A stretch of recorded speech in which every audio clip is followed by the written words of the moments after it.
Assalamualaikum, selamat sore Bu Mai. Waalaikumsalam. Sore kembali Bu Lilis. Bagaimana nih kabarnya Bu hari ini? Sehat dan semangat kan? Alhamdulillah sehat Bu Lilis. Tapi saya sedikit kurang semangat nih Bu. Kalau Bu Lilis gimana ya kabarnya? Alhamdulillah saya baik Bu. Loh, kok kurang semangat? Ada apa nih? Iya nih Bu Lilis. Saya butuh teman ngobrol nih. Makanya saya tadi kan WA Bu Lilis mau ajak bincang-bincang sebentar. Alhamdulillah jumpa di sini. Oh gitu, oke yuk kita ngobrol bareng yuk di taman aja gimana? Biar suasana sejuk dan adem rileks gitu Bu suasana kita. Setuju Bu Lilis. Oke, biar fresh kita ke sana aja ya. Oke.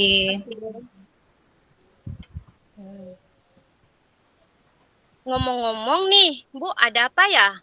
Mau obrolkan dengan saya siang ini? Jadi gini ya Bu Lilis, saya kan sedang bingung nih ya. Jadi, apa ya, tentang pembelajaran sih sebenarnya di kelas saya kan mengajar di kelas, 12 IPS 1 pada materi perwilayahan. Jadi murid-murid itu kayak nggak fokus dan apa ya, mereka tuh kurang antusias dalam pembelajaran. Saat saya berikan penilaian formatif, nilai murid rata-rata rendah sekali. Saya berikan metode yang sama di kelas lainnya, tapi nilai mereka cukup lumayan. Makanya heran saya, Bu, gitu. Oh, begitu Bu Maya. Jadi saat ini Bu Maya merasa murid-murid tidak fokus dan antusias saat pembelajaran Bu ya? Sehingga nilai mereka jelek atau kurang memuaskan begitu? Iya, Bu Lilis. Saya rasakan kok murid-murid itu kurang paham mengenai materi perwilayahan itu. Mereka nggak ribut sih, tapi kayaknya terkesan kayak bosan gitu, Bu, dan nggak semangat gitu. Oke Bu, karena waktu kita ngobrol ini sangat singkat, Ibu ingin mendapatkan apa nih dari obrolan kita ini? Saya sih Bu ya berharap bisa mendapatkan solusi dari ngobrol-ngobrol kita ini. Solusi apa ya supaya murid-murid di kelas saya itu fokus dan antusias dalam pelajaran gitu. Apalagi kan ini kan pelajaran geografi dengan materi perwilayahan sehingga nilai mereka bisa menjadi lebih baik lagi gitu Bu. Oke. Berarti mencari solusi ya supaya murid fokus dan antusias pada pembelajaran itu. Iya Bu Lilis, supaya murid-murid paham materi yang saya berikan itu. Saat saya mengajar, saya sudah menggunakan PowerPoint loh Bu, udah menjelaskan tentang perwilayahan, udah saya berikan contoh menggunakan slide-slide yang menarik, yang bagus. Bahkan Bu, itu juga pernah saya pakai video, tapi saya lihat saya kok bosan ya, perhatikan mereka, nggak mau memperhatikan. Oh, begitu Bu ya? Baik Bu Mai. Jadi gini Bu, anak-anak memahami fokus, antusias, dan memahami perwilayahan itu yang seperti apa menurut Ibu? Gimana ya, jadi, menurut saya, murid yang fokus, dan antusias itu yang memperhatikan pembelajaran dan ikut berperan aktif dalam kegiatan itu, Bu. Lalu yang memahami materi dengan jelas, misalnya tahu konsep-konsep perwilayahan dan ciri-ciri wilayah desa dan kota, pembagian desa dan kota, gitu, Bu. Oh, oke. Jadi begitu, Bu, ya.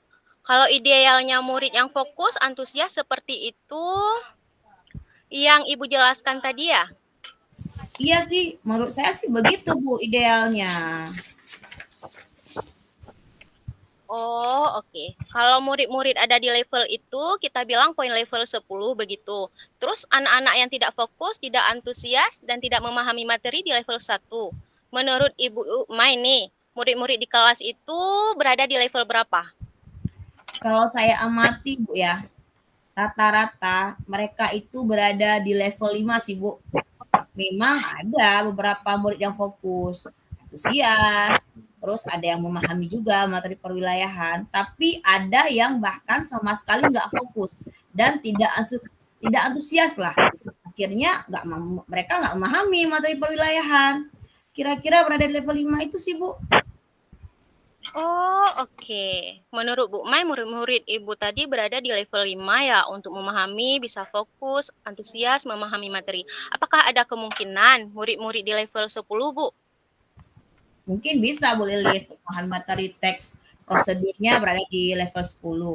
Tapi untuk fokus dan antusias mungkin bisa naikkan ke angka 8 dulu, Bu Lilis, karena itu perlu proses gitu. Oh, baik, Bu. Level 10 untuk pemahaman materi dan di level 8 untuk fokus dan antusiasnya. Menurut Ibu nih, apa sih yang bisa Ibu lakukan untuk membantu murid-murid Ibu supaya berada di level itu, Bu, dalam memahami materi, fokus, dan antusias? Gimana ini menurut Ibu Mai? Nah, Bu, itu dia yang nih bikin saya bingung, Bu Lilis. Malah saya sempat berpikir untuk melakukan pembelajaran berdiferensiasi sesuai kebutuhan belajar murid, Bu. Seperti apa yang saya pelajari waktu pendidikan guru penggerak kemarin. Bagus itu Bu Mai, idenya bagus sekali. Bagaimana kalau Ibu implementasikan kurikulum Merdeka? Coba Ibu rencanakan aksi yang bagaimana yang akan Ibu lakukan. Itulah rencana kan, ini kan di awal semester kemarin. Saya kan sudah melakukan asesmen diagnostik non kognitif ya. Jadi untuk melihat gaya belajar mereka. Saya sudah menganalisis ternyata di kelas saya itu murid-murid ada yang gaya belajarnya 80% kinestetik, yang lainnya auditory dan visual. Mungkin saya bisa melakukan pembelajaran tentang teks prosedur ini menggunakan pembelajaran berdiferensiasi konten, proses, dan produk, Bu Lilis. Wah, bagus itu Bu Mai. Lalu bagaimana nih menerapkan pembelajaran berdiferensi konten, proses, dan produk di dalam materi perwilayahan tersebut, Bu? Mungkin seperti itu, Bu, seperti rencana aksi saya. Untuk diferensiasi konten dan proses, saya menyiapkan bahan ajar dan aktivitas yang berbeda-beda tentang teks prosedur tadi sesuai gaya belajar murid. Misalnya yang kinestetik, saya siapkan kegiatan untuk membuat wilayah kota dan wilayah pedesaan sesuai langkah-langkahnya. Lalu, untuk yang gaya belajar auditory, bisa saya siapkan kerja membuat teks prosedur dengan Canva. Sedangkan yang gaya belajarnya visual, saya siapkan video-video tentang perwilayahan. Begitu, Bu. Setelah itu, untuk penilaiannya, saya menugaskan untuk murid-murid membuat materi perwilayahan dengan video, TikTok, atau teks, atau juga gitu, Bu. Wah, menarik sekali Bu Mai ya. Menurut Bu Mai, apa ukuran keberhasilan rencana aksi ini, Bu? Ukuran keberhasilan murid-murid menjadi fokus, antusias, dan memahami teks prosedur dengan baik, Bu Lilis. Nah, penilaiannya itu juga tidak monoton dengan mengerjakan soal-soal, tapi membuat sesuatu yang membuat murid kreatif. Rencananya sudah sangat baik nih Bu Mai. Apakah menurut Bu Mai akan ada kendala untuk menerapkan rencana ini Bu nantinya? Mungkin kendalanya saya perlu waktu nih Bu Lilis untuk menyiapkan media-media yang gaya belajar murid dan butuh teman guru juga untuk diwawancarai waktu kegiatan nanti. Oke Bu. Perlu waktu berapa lama nih untuk mempersiapkan media yang dibutuhkan kira-kira Bu Mai? Mungkin butuh waktu 2 sampai 3 hari sih Bu Lilis, dari persiapan modul ajar, media, bahan ajar, LKPD, dan lain-lain. Adakah seseorang yang mungkin bisa membantu Ibu nantinya untuk mempersiapkan pembelajaran dan untuk diwawancari tentang perwilayahan ini, Bu? Saya bisa berkolaborasi dengan Pak Wahyu, guru geografi di sekolah saya. Jadi kami bisa berdiskusi, menyiapkan gaya belajar auditori. Sangat bagus, Bu Mai. Baik, kira-kira kapan nih Bu Mai mau menerapkannya di kelas? Jadwal mata pelajaran geografi di kelas IPS itu kan hari Senin, Bu. Jadi hari ini hari Mhm. Kamis, maka Senin depan saya akan terapkan. Baiklah, Bu. Nah, kita sudah ngobrol nih, apa yang Ibu dapatkan nih dalam sesi ngobrol-ngobrol kita hari ini, Bu? Awalnya tadi kan saya bingung Bu Lilis untuk pembelajaran geografi pada materi perwilayahan karena murid saya tidak fokus dan antusias. Tapi di akhir obrolan ini saya sudah mendapatkan solusi sih untuk menerapkan pembelajaran berdiferensiasi sesuai gaya belajar murid. Dan saya akan berkolaborasi dengan Pak Wahyu sesuai dengan tujuan pertama kita ngobrol tadi, Bu. Wah, bagus itu, Bu. Sudah menentukan solusinya. Tetap semangat ya, Bu, untuk selalu belajar. Iya Bu Lilis, sampai semangat lagi nih. Terima kasih Bu Lilis sudah mau ngobrol dengan saya. Sama-sama, Bu. Kalau butuh support, jangan lupa hubungi saya juga ya. Setelah pelaksanaan pembelajaran, jangan lupa ceritakan ke saya ya, bagaimana keseruannya. Siap Bu Lilis, saya kembali ke kelas dulu ya, karena murid-murid sudah selesai nih jam olahraganya. Baik, Ibu. Nah, Assalamualaikum warahmatullahi wabarakatuh.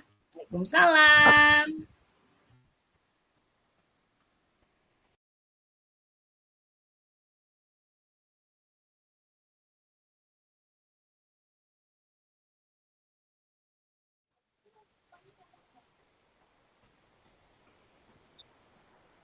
Oke. Assalamualaikum Bu Mai, apa kabar hari ini? Waalaikumsalam Bu Lilis. Alhamdulillah hari ini saya sehat walafiat. Bu Lilis sendiri apa kabar? Saya alhamdulillah juga baik Bu Mai. Bu, boleh nggak kita berbincang sebentar jika Bu Mai tidak sibuk? Boleh, tapi sebelumnya kita berbincang di mana ya? Kita berbincang di luar aja boleh sambil melihat daun-daun hijau gitu boleh? Oh, tentu saja boleh Bu, itu ide Oke. bagus Bu. Ayo kita keluar. Oke. Nah, Oke, kita duduk di sini aja ya. oke. Oke. Nah, jadi kebetulan ini saya juga lagi ada waktu kosong. Nah, sekarang coba Bu Lilis, apa sih nantinya yang Bu Lilis harapkan dari percakapan kita nanti? Gini Bu, saya ingin menemukan solusi Bu dari permasalahan saya. Mungkin setelah saya ceritakan dengan Bu Mai, saya bisa dapat gambaran apa yang perlu saya lakukan gitu Bu. Oh, begitu. Nah, Iya. memangnya ada masalah apa sih Bu Lilis sehingga Bu Lilis, maaf ya nyari saya gitu, ada apa sih? Ada masalah apa kira-kira? Gini Bu, saya mau curhat dengan Ibu kan. Jadi ada satu siswa saya bukan tidak begitu semangat untuk belajar. Bahkan tugasnya pun jarang mau dikerjakan Bu. Nah, Hmm. itu yang membuat saya merasa sedikit pusing menghadapinya Bu. Oke oke oke, baik. Tadi, Bu Lilis bilang ada satu siswa yang kurang semangat belajar dan jarang mengerjakan tugas. Apa Bu Lilis udah menelusuri menelusuri, apa ya namanya, penyebab dari masalah tersebut? Udah pernah Bu Lilis telusuri? Sudah Bu, tentu sudah. Saya sudah memanggil anak tersebut dan menanyakan penyebab Mmm. mengapa dia tidak begitu bersemangat dalam belajar Bu. Oh, jadi dia kurang bersemangat, dalam pembelajaran itu ya? Oke, terus lalu dari pengamatan Bu Lilis, kira-kira mengapa ya dia tidak bersemangat untuk belajar dan mengerjakan tugasnya? Apa sih? Iya, jadi gini Bu, setelah saya amati dan menanyakan langsung gitu bukan kepada anaknya, tentunya anak tersebut tidak mendapatkan perhatian dan kasih sayang orang tuanya Bu. Mmm, Sehingga tidak bersemangat dia dalam belajar. oh begitu ya. Jadi menurut pengamatan Bu Lilis, yang membuat anak itu kurang bersemangat dan tidak mengerjakan tugas, itu karena anak tersebut kurang mendapatkan perhatian dan kasih sayang dari kedua orang tuanya, begitu? Iya, Bu. Hmm. Oh ya ya, itu berdasarkan pengamatan Bu Lilis ya? Iya, itu sih Bu berdasarkan pengamatan saya. Saya menjalin komunikasi terhadap anak tersebut, Bu. Oke. Nah, kira-kira nih ya, seperti apa kondisi ideal yang Bu Lilis harapkan ada pada diri murid tersebut? Kira-kira apa sih kondisi idealnya? Gini Bu, tentu saja saya mengharapkan murid-murid saya tersebut mengikuti pelajaran dengan baik Bu, seperti murid-murid yang lainnya gitu Bu. Oke, oke, oke, oke. Kalau begitu, apakah ada yang bisa Bu Lilis lakukan untuk meningkatkan motivasi belajar murid tersebut? Ada nggak? Maksudnya hal yang bisa Ibu Lilis lakukan? Ada Bu. Nah, saya akan menerapkan ice breaking dan memilih media pembelajaran yang menarik Bu, supaya siswa saya itu berminat untuk belajar bersama saya Bu. Oh, jadi berdasarkan pengamatan Bu Lilis berarti nih ya, oke. Jadi Bu Lilis, apa hal yang akan Bu Lilis lakukan untuk menerapkan metode pembelajaran yang sesuai dengan kebutuhan anak? Ya, tentunya Bu, saya akan memperbanyak ice breaking, terutama dalam memilih media pembelajaran yang menarik agar siswa saya berminat untuk belajar bersama saya Bu. Oh, begitu. Baik, apakah ada kira-kira metode yang pernah berhasil Ibu lakukan di kelas? Misalnya ada nggak sih metode yang kira-kira sebelumnya pernah berhasil Bu Lilis lakukan di kelas? Oh, tentu ada Bu, ada. Jadi gini Bu, metode yang pernah saya lakukan nih bukan, membuat ice breaking dengan pesan berantai Bu. Nah, di sini siswa melakukan secara berkelompok Bu, dan menyampaikan pesan yang dibaca secara berantai. Nah, hasilnya seluruh siswa itu terlibat aktif Bu, jadi semuanya itu aktif. Gitu. Jadi ketika Bu Lilis melakukan ice breaking pesan berantai itu, pembelajaran dapat berjalan sesuai dengan yang diharapkan ya. Oke, luar biasa sekali ya Bu Lilis. Sekarang gini, kalau seandainya kita rating tuh ya kan, kita rating dari angka 1 sampai 10. Menurut Bu Lilis, seberapa sih tingkat keberhasilan dari metode itu untuk menarik minat belajar murid? Nah, gini Bu, kalau menurut saya akan memberikan mereka nilai itu 7 sampai 8 Bu. Oh, jadi rating dari keberhasilan metode itu ya, bukan nilai. Rating dari keberhasilan metode itu ya. Berarti Bu Iya, Lilis bisa berikan ratingnya itu di angka 7 sampai 8, gitu ya. iya. Oke, ya bagus sekali. Baiklah, selanjutnya apa sih rencana yang akan Bu Lilis lakukan? Ya kan, rencana ke depannya. Terus bagaimana langkah-langkahnya? Gini Bu, saya akan melakukan segera menerapkan metode pembelajaran Bu yang bervariasi. Misalnya di sini saya akan melakukan ice breaking serta mengupdate secara informasi terkait cara mengajar, berpikir murid atau mencapai tujuan pembelajaran baik dari segi maupun dari segi sendiri sebagai seorang pendidik. Oh, jadi nantinya Bu Lilis akan menerapkan pembelajaran yang bervariasi ya, yang diselingi dengan kegiatan ice breaking, terus Bu Lilis akan mengupdate informasi terkait dengan cara mengajar ya, yang berpihak pada murid agar tercapai tujuan pembelajaran, baik dari segi murid maupun dari segi Bu Lilis sendiri, itu maksudnya ya.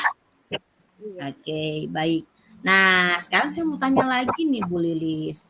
Siapa sih yang membantu Bu Lilis dalam yang nantinya bisa membantu Bu Lilis dalam menyusun maupun melaksanakan rencana tersebut? Siapa kira-kira? Tentu Bu, yang membantu saya itu dalam menyusun rencana itu yang pertama adalah kepala sekolah, bukan?